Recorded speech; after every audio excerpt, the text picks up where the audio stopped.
E queria dizer para vocês que fazer a COP aqui é um desafio tão grande quanto a gente acabar com a poluição do planeta Terra. Seria mais fácil ter feito a COP numa cidade acabada, numa cidade que não tivesse problema. E nós resolvemos aceitar o desafio de fazer a COP no estado da Amazônia para provar que quando se tem disposição política, quando se tem vontade e quando tem compromisso com a verdade, a gente prova que o homem não tem nada que seja impossível para ele. O impossível é a gente não ter coragem de enfrentar desafios. Entre vales, montanhas e parreirais está Flores da Cunha, uma cidade originalmente chamada Nova Trento, emancipada em 1924 e com 101 anos de idade, moldada majoritariamente por imigrantes italianos e pelo trabalho na uva.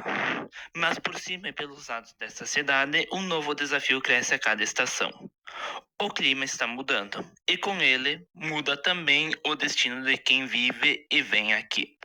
Em novembro de 2023, Flores da Cunha enfrentou uma das maiores tempestades de sua história recente. Chuvas torrenciais e temporais destruíram vinhais, estradas, casas e sonhos. Mais de 550 famílias foram atingidas, principalmente as do interior, e os prejuízos na agricultura passaram de 70 milhões de reais. E em maio de 2024, a história se repetiu, infelizmente, mas de forma ainda pior. Mais de 800 milímetros de chuva em 5 dias. Encostas desabaram, plantações foram levadas e pontes cederam. O clima antes previsível se tornou imprevisível e implacável para os moradores dessa cidade.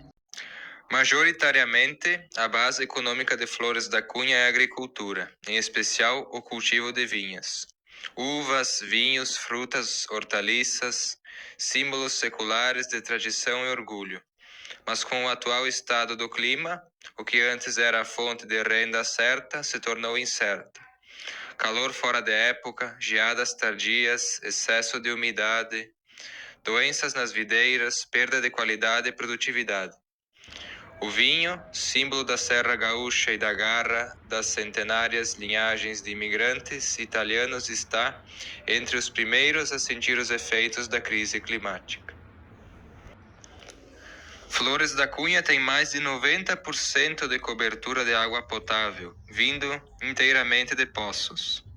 Estes que se concentram principalmente nos bairros de Lagoa Bela e Aparecida, mas enfrentam um desafio crescente: o abastecimento irregular e as perdas no sistema, que são complementadas pelo baixo efetivo da Corsan no município, cerca de 5 funcionários.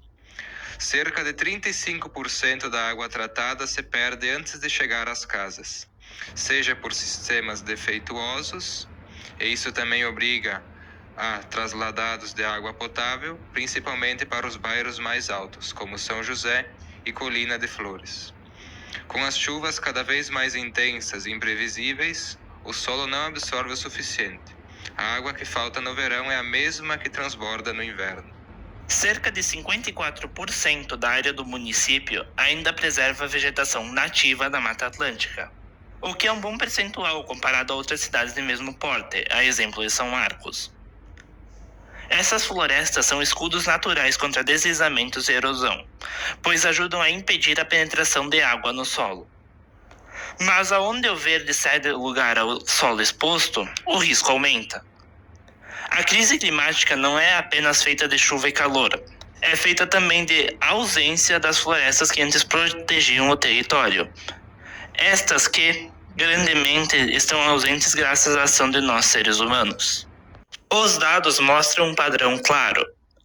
As temperaturas médias sobem, as mínimas aumentam e as noites quentes se tornam cada vez mais frequentes. Os eventos de chuva extrema podem crescer até 15% nos próximos anos, segundo a ONU. E o futuro próximo, entre 2030 e 2040, projeta mais calor, mais umidade e mais instabilidade. Não é mistério tal o fato que o clima está se tornando cada vez mais a risco e imprevisível. Mas o que devemos esperar? Os estudos mostram um padrão claro. As temperaturas médias irão subir, as mínimas aumentam e as noites quentes se tornam mais frequentes. Mas o que mais se torna preocupante são os eventos de chuva extrema, que podem crescer até 15% nos próximos anos. E segundo a ONU, o futuro próximo, entre 2030 e 2040, projeta mais calor, mais umidade e mais instabilidade. Estradas destruídas, plantações perdidas, famílias desalojadas são marcas visíveis, mas também há as invisíveis. O medo de que o próximo temporal possa ser ainda pior, o receio de investir, dentre outras coisas. São os impactos que não são vistos, mas são muito sentidos. E são os que mais impactam, pois afetam o moral, e sem o moral não há esperança.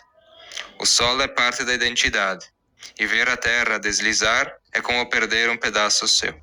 Flores da Cunha sempre se manteve em pé, apesar da diversidade, mas agora necessariamente precisa repensar nos seus sapatos, pois nós estamos lidando com uma mescla de adversidades, muitas destas que nós mesmos causamos. Inevitavelmente o clima mudou, mas ainda há tempo de mudar com ele, porque, como há décadas atrás, as pessoas tiveram esperança nesta terra. Agora também devemos compartilhar tal sentimento. E é isso o que pode transformar a crise em um novo começo.